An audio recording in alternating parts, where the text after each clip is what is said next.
Hello everyone, welcome to a online solution. अस्सलाम वालेकुम, खैर मकदम है आप सभी को मेरे चैनल पे। तो आज हम लोग जो है उर्दू का इम्पोर्टेंट 20 क्वेश्चन रैंडमली सवाल यहाँ पे पढ़ेंगे। तो जैसा कि आपको पता है कि मैं उर्दू का ऑब्जेक्टिव सवाल लगभग 29 वीडियो में अपलोड कर दिया हूँ। डिस्क्रिप्शन में लिंक दिया हुआ है। लेसन वाइज हर लेसन से 8-10 जो भी वीडियो बन रहा है ऑब्जेक्टिव का, उसको मैं अपलोड कर दिया हूँ। अब मैं जो है आपका सब्जेक्टिव और ऑब्जेक्टिव दोनों का सीरीज लाया हूँ। तो एक वीडियो में शबनम कमाली का अपलोड किया हूँ और धीरे धीरे सबका नोट्स बन रहा है, अपलोड करता जाऊँगा। तो उसी दरमियान जो भी ऑब्जेक्टिव सवाल पढ़े हैं तो मुझे लगा कि अब आपको थोड़ा सा ऑब्जेक्टिव का रिवीजन होना बहुत ज़रूरी है। ओके, तो यहाँ पे ये सेट प्रैक्टिस फर्स्ट है। इसी तरह से मैं धीरे धीरे डेली तो नहीं हो पाएगा, लेकिन मैं बना करके आपको यहाँ पे वीडियो प्रोवाइड करता रहूँगा। ओके, तो आइए स्टार्ट करते हैं। वीडियो को शुरू से लेकर आखिर तक देखिएगा, और जो बाद में वीडियो देख रहे हैं तो नीचे कमेंट बॉक्स दिया हो तो सबका आंसर आप कमेंट कर सकते हैं। ओके, देखिए फर्स्ट यहाँ पे सवाल है कि जिस नज़म में अल्लाह की तारीफ़ की जाए उसे क्या कहते हैं। जिस नज़म में अल्लाह की तारीफ़ की जाए उसे क्या कहते हैं। हमद, नात, कसीदा, मनकबत। तो बिल्कुल इजी वाला सवाल यहाँ पे। तो ऑप्शन क्या होगा, हमद यहाँ पे राइट आंसर हो जाएगा जी। सेकंड सवाल देखें यहाँ पे, शबनम कमाली का असल नाम क्या है। शबनम कमाली का असल नाम क्या है। हसन रज़ा, मुस्तफ़ा रज़ा, अहमद रज़ा। अच्छा, बहुत सारे ऐसे स्टूडेंट की बोलते सर मुझे उर्दू पढ़ना नहीं आता, लिखना नहीं आता। तो मैं उनसे बोलता हूँ कि मैं जितना सारा ऑब्जेक्टिव सवाल बताया हूँ सभी को कॉपी पर नोट कीजिए, और जो मैं बताया उसको सब पढ़िए, बार बार नोट कीजिए, राइटिंग की तरह लिखिए, तो आपको लिखने भी आ जाएगा, पढ़ने भी आ जाएगा। ओके, यानी कि कहने का मतलब जो आप सवाल जो आपके रिलेटेड जो कम से कम कुछ नहीं आता तो 50% तो आ ही जाएगा। ओके, ऐसा नहीं है। तो देखिए यहाँ पे ऑब्जेक्टिव सवाल है, कम से कम अगर सब्जेक्टिव आपसे याद नहीं होगा तो ऑब्जेक्टिव ही याद कीजिए और एग्जाम में अच्छा परफॉर्मेंस कीजिए, बिकॉज एग्जाम में आपका 50 नंबर का ऑब्जेक्टिव सवाल है और मैं इंशाल्लाह पूरा क्लियर करवाऊंगा, यहाँ पे पूरा कराऊंगा।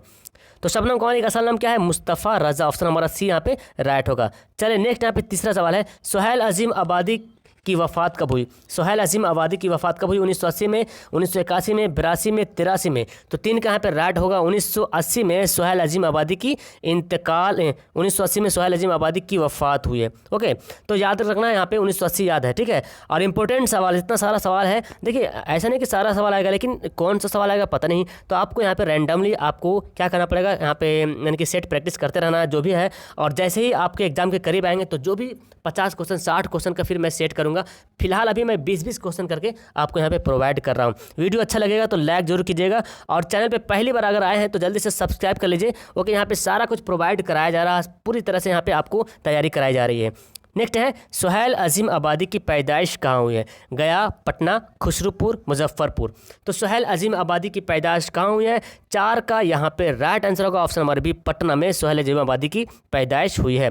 ओके, पांचवा सवाल देखिए यहाँ पे जी, अफसाना भाभी जान। तो ये तो पढ़े होंगे अफसाना भाभी जान के मुसन्निफ कौन है। आप डिटेल से तो नहीं पढ़े होंगे मुझे पता है, लेकिन मैं ऑब्जेक्टिव सवाल आपको पढ़ा दिया था। अगर नहीं देखे, बहुत कम वहाँ पे व्यूअर है, यानी कि जो मैं अपलोड किया हूँ बहुत कम लोग अभी तक देखे हैं। तो अगर पूरा इस अफसाना भाभी जान के बारे में जितना सारा सवालात है पूरा अगर आपको पढ़ना है तो उस वीडियो को जाकर देखिए, लिंक नीचे दिया हुआ है। ओके, देख सकते हैं। अफसाना भाभी जान के मुसन्निफ कौन है। शबनम कमाली, सुहेल अजीम आबादी, डॉक्टर मोहसिन या डॉक्टर मोहम्मद मोहसिन भी बोलते हैं, या इनमें से कोई नहीं। तो 5 का यहाँ पे राइट आंसर होगा, सुहेल अजीम आबादी अफसाना भाभी जान के मुसन्निफ है। तो मुसन्निफ का नाम याद रखना बहुत ही अहम है जी।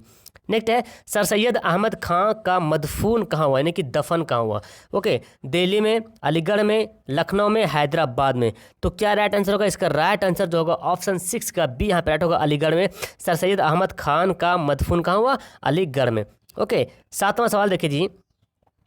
7वां सवाल यहाँ पे देखिए कि अफसाना कटी हुई शाख के मुसन्निफ कौन है। अफसाना कटी हुई शाख के मुसन्निफ कौन है। कमर जहां, निगार अजीम, शबनम कमाली, सर सैयद अहमद खां।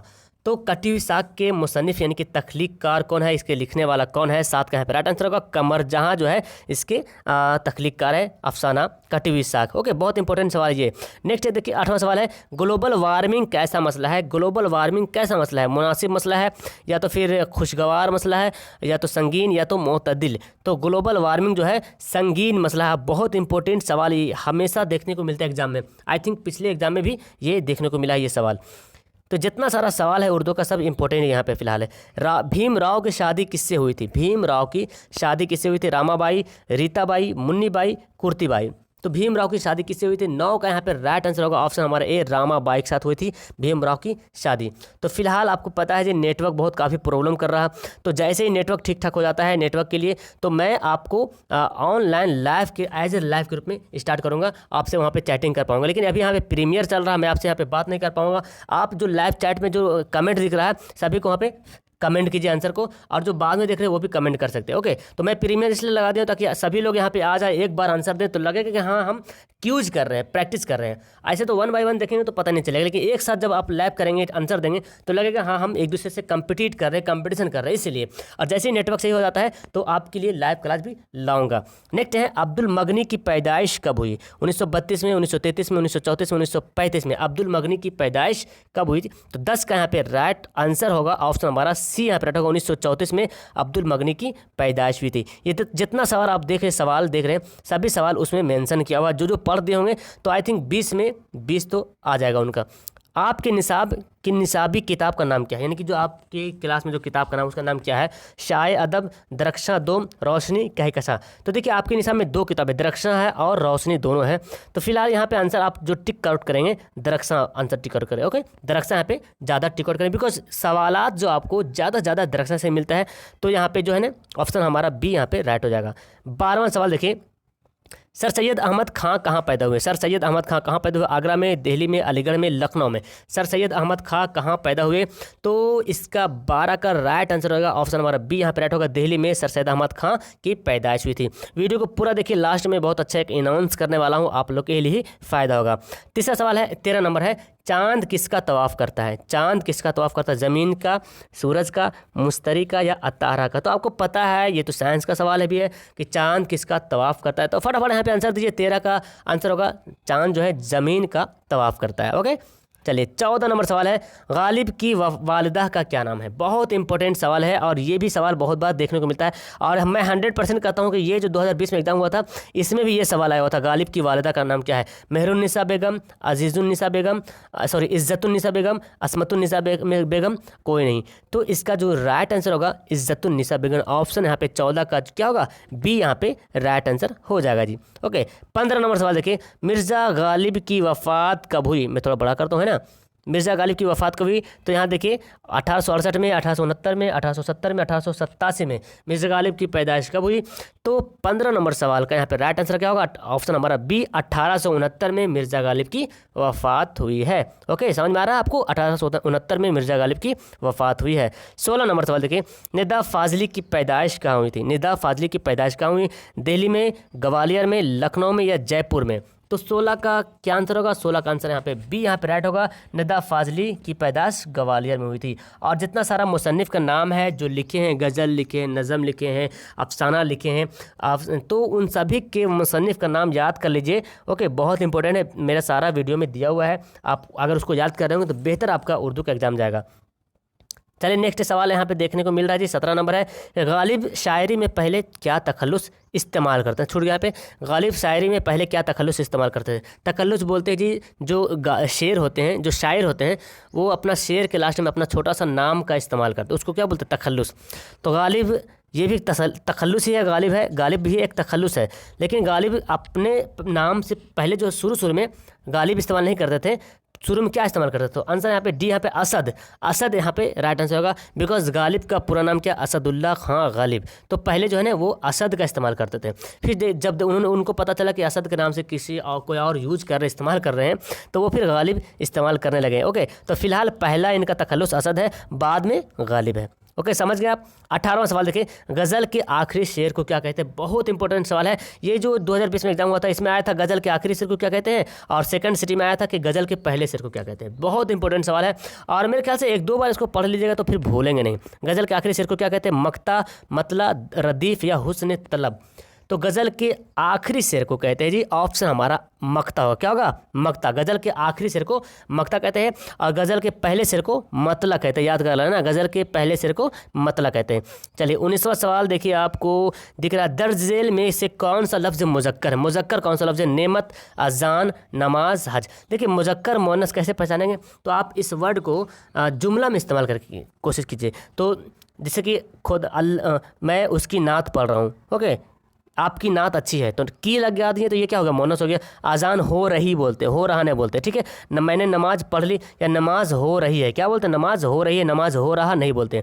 तो हो रही से पता चल रहा मुअन्नस है, लेकिन बोलते हज, हज हो गया, हज हो गई नहीं, हज हो गया, मेरा हज हो गया, मेरी हज नहीं। अगर कोई लड़की बोलती है मेरी हज हो गई तो भी गलत है, लड़की लोग को भी बोलना पड़ेगा मेरा हज हो गया, बिकॉज वो हज के लिए इस्तेमाल करा, अपने खुद के लिए इस्तेमाल नहीं करा। तो लड़का तो बोलेगा ही मेरा हज, तो यहाँ पे हज से इस्तेमाल है कि मेरा हज, मेरी हज नहीं, ओके, मेरा हज कबूल हो गया, इस तरह से। तो आंसर क्या होगा, डी यहाँ पे राइट हो जाएगा जी।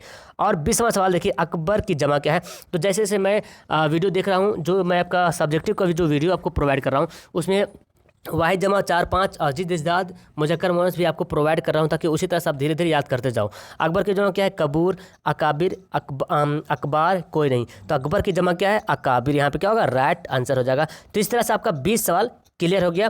तो लास्ट में मुझे कमेंट कीजिए कि 20 में से आपको कितना सवाल समझ में आया। और सबसे बड़ा यहाँ पे इन्होंने देखिए, इसका तो मैं पीडीएफ दे दूंगा। अगर आप टेलीग्राम नाम का एप्लीकेशन नहीं डाउनलोड किए तो टेलीग्राम नाम का ऐप यहाँ पे डाउनलोड कर लीजिए प्ले स्टोर से, और वहाँ पे सर्च कीजिए AA ऑनलाइन सोल्यूशन 2021, उसमें ज्वाइन हो जाइए। उसमें मैं इसका PDF में सेंड कर दूंगा। लेकिन एक कंडीशन ये है, उसमें तो ठीक है, लेकिन एक आपके लिए अलग सा ग्रुप बनाया गया है, वो पेड है, आपको वहाँ पे 100 रुपये देना पड़ेगा। किस लिए, ये जो मैं आपको नोट से बना रहा हूँ, ओके, जो कनेक्शन प्रॉब्लम हो रहा है, यानी कि सेटअप के लिए, ये जो मैं सेटअप तैयार कर रहा हूँ आपके पढ़ाने के लिए, उसके जो खर्च के लिए, यानी कि चैनल को सपोर्ट करने के लिए आपको सिर्फ यहाँ पे 100 रुपया पेड करना होगा। तो उस ग्रुप में जुड़िए पहले AA ऑनलाइन सोल्यूशन 2021 में, और वहाँ जा करके पर्सनली मैसेज कीजिए, तो मैं आपको उस ग्रुप में जोड़ दूंगा। इससे होगा क्या, जो मैं आपको सब्जेक्टिव जो पढ़ाऊँगा, जो आपका सब्जेक्टिव और प्लस उसमें और ऑब्जेक्टिव, यानी कि इसमें तो ऑब्जेक्टिव बहुत कम था, उसमें और काफ़ी ऑब्जेक्टिव मिलेगा। जहाँ तक पूरा किताब मैं छानूंगा पहले, है ना, सारा ऑब्जेक्टिव निकालूंगा, और सब्जेक्टिव जो इंपॉर्टेंट रहेगा,